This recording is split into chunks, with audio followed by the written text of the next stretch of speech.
Manchester United are in an absolutely ruined state with trouble bursting at the seams at the football club. Manchester United has not been the same for nearly a decade now, with the standards, the winning mentality, the relentlessness, the beauty and the romance that built this football club up from the working class roots of Manchester that spread across the world over 100-year period. Winning trophies was the end result, being respected and in some respects hated by rivals was a prerequisite of the way the football club was run, primarily with honor and with respect. And when mistakes happen because of human error, these things were often rectified. But the club behaved in such a way that it was trying to grow people, develop people, give a sense of enjoyment, but at the same time, win major sporting achievements, win the major trophies, and create dynasties within the game. For me as a child growing up, it was a honor to fall in love with this football club for so many reasons. Nothing is ever perfect. Nothing is without trials or tribulations. But Manchester United was a beacon. It was a symbol. Over the past 9 to 10 years, that has completely eroded, in my opinion. And we see two big issues going on at the club right now. First and foremost, the situation surrounding Jesse Lingard is just another in a long-running saga of the board overriding a manager, players having too much power, and being able to essentially do exactly what it is that they want to do. There's a report out here today that Rangnick is facing a fresh Manchester United dressing room revolt after the Jesse Lingard row. The Manchester United manager, Ralph Rangnick, has upset his Man United squad by going public and claiming Lingard asked to be left out of the squad to take on Middlesbrough in the FA Cup. Now, what we kind of know about this is that actually it was John Myrtle. I'm not too sure what his title even is. It's getting to that point now. But he essentially informed Lingard that he should take the time off. He needs the time away.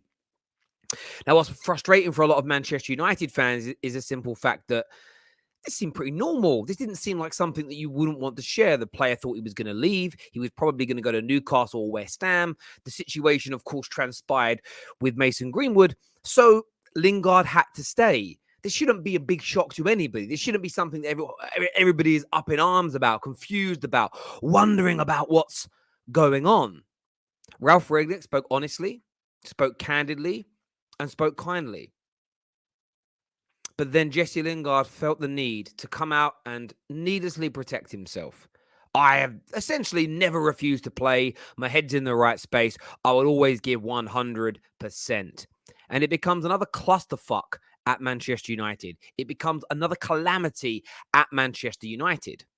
And we've seen this on such a regular occurrence over the years. We just have. And now we have another situation where Ralph is at loggerheads with Myrtle after the messy Lingard debacle. And of course there's going to be these loggerheads. Of course there's going to be these problems. Of course there's going to be these issues. Because Ralph Rangnick is trying to do his best to remove the player power issues. He's trying to instill a culture and a structure at the club where respect is at play, where the manager is in control, but he runs the club to a degree with impunity, with a level of autonomy where he can say and do what he needs to do to get the best out of his players. He wasn't revealing any private information. He wasn't slagging Jesse Lingard off. He wasn't making out as if Jesse Lingard was being a bad apple, was disrupting the dressing room, didn't want to play, was angry, throwing chairs around an office. He quite simply stated he's taken some time away to clear his head. Now, it sounds like Myrtle maybe explained the situation wrong to Ralph Rangnick. Rangnick is just being honest. He hasn't been told to keep it private. He hasn't been told to not share this information with the wider general populace. And it ended up with Rangnick now being public enemy number one, with players, as stated, frustrated at Ralph for talking about this publicly. Now, the players shouldn't be frustrated about this. There's certain things you don't air in public. There are certain elements of your dirty laundry you leave private. This isn't one of them. Everybody understood it.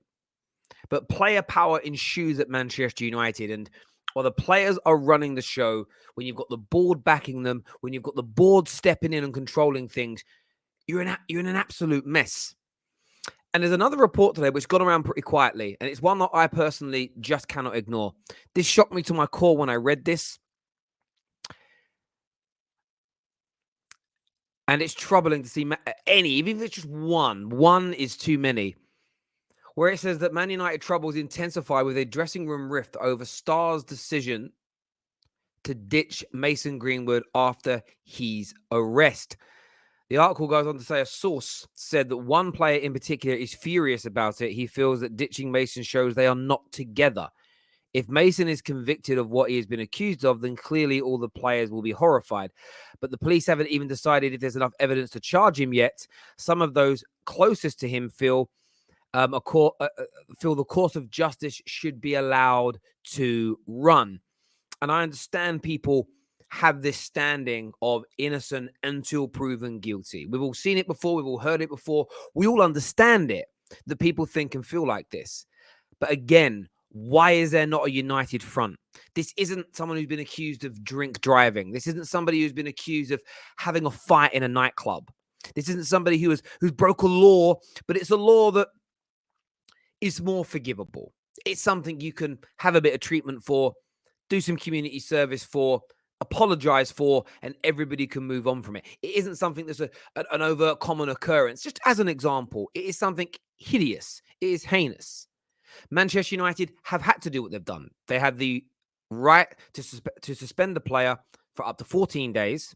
After 14 days, if they want to continue that suspension, they have to get it agreed by the player. So in 14 days, so in another week's time from today, Mason Greenwood is allowed to return to training at Man United. If he refuses to be suspended any further, Man United have to allow him back. The next option would be potentially to dismiss the player. That's a whole nother kettle of fish that we'll go into on another. And it is actually possible to sack him without him being convicted. They just need to have good grounds to it. It could go to an appeal and everything else. But what's shocking to me is the lack of morality and standards at the football club. You may be someone that's spoken to Mason Greenwood and has explained it all to you, and therefore you think in your mind, actually, I don't think we should have suspended him. Now, I'm painting here a very big hypothetical picture. Even if you believe him to be innocent, and you know because you've got all the information internally, to not have the respect towards the football club who have to do what they've done. They have to suspend him. They have to remove him while the investigation is underway because of the severity and the seriousness of the crime being alleged to have been committed.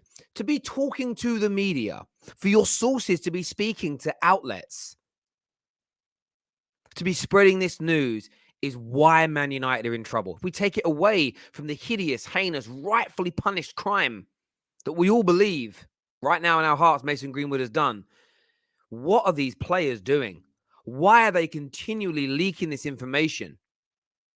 And I look at one group of people that are making this plausible, and it's the Glazers. And I say the Glazers because they are essentially the board. If you look at the board, it's predominantly Glazers and their rich friends. They have allowed these circumstances and these situations to ensue, to grow, to develop, to flourish over the last 9 years. And it's continually, again and again, the manager and the coaching staff who are thrown under the bus. Time and time again. There is no structure. There's no decision over who the next manager is going to be. And whoever that person is, how can I saw people tweeting yesterday, I really hope Ten Hag comes in and Ralph goes upstairs and we start to rebuild for the future. Who are you kidding? Why are you doing it to yourself? Consistently, again and again and again and again, this football club lets us down. This football club lies to us. This football club will protect its money first at all times. It will be shirt signings in the summer, as in signature signings to sell shirts. The new manager will be undermined within the first 12 months to 18 months again. Ralph Rangnick, whether he's appointed full-time or not, will at some stage not be listened to because a banker, because a lawyer, because a PR team has said this will work better. And in fact, Man United have actually hired another PR guru, a journalist from The Athletic, to join their team for the next 6 months as well. They are so paranoid about controlling the narrative, controlling what we're all told. It is unbelievable. And what undermines it all are players continually coming out, spouting nonsense, speaking about things that don't need to be spoken about. There is no need, there is no requirement for anything that Lingard has done in the last week. Whoever this source is that's been telling journalists that there aren't some players are unhappy with Mason Greenwood's treatment, it's a disgrace. You keep this stuff in-house. And if it gets out and it gets leaked, the players are moved on. Irrespective of their quality, irrespective of the money connected to them, you move them on. You move them on. And until we reinstill this mentality at Manchester United Football Club, this great, historic, beautiful, romantic, successful, this beacon of sporting royalty is going to remain in the gutter, is never going to return to the peak of its powers, is never going to be back. And it's the only thing that's continually missing in all the criticism is how and why we are here. Everyone focuses on the what they're seeing. The football ain't good enough. Certain players are not great. Rashford and his PR. Bruno with the Hollywood techniques. This stuff is a mere symptom of the problem. I heard people singing Glazers out during the Borough game whilst funding the Glazers. I see people on Twitter moaning about the lack of quality in the squad. Why don't we sell these players? Why do we keep these players? Why do we move him on? Why do we do this? All sanctioned and written off by the Glazers. Until they're your focus, until everybody, every day, every moment is putting the blame on them and the pressure intensifies and money is taken away from this football club, we ain't never returning. We're never returning. And I love this football club. And a lot of people recently have been challenging me. Terry, you speak so negatively about the club. I'm not speaking negatively about Manchester United as in the badge and what it represents in my lifetime, why I started supporting them. I am talking about purely and simply the way it's now being run. I love it enough, in my opinion. I love it enough to break it down to start again. I don't believe anymore blindly pumping your money in because it's what you've always done is going to get us back to where we need to be. The Lingard situation, some might say it's only a small thing, but it's another in a long line of these incidents that have been going on for a decade, 10 years at United. People supporting Mason Greenwood, or at least condemning Man United publicly for the way they've rightfully had to behave during the Mason Greenwood situation is absolutely shocking. Absolutely shocking. And as stated, Manchester United are in big, big trouble. Leave us your comments below. I want to get what your thoughts and your feelings are on this. Please smash that like button as well. And we are this weekend sponsored by Boohoo Man.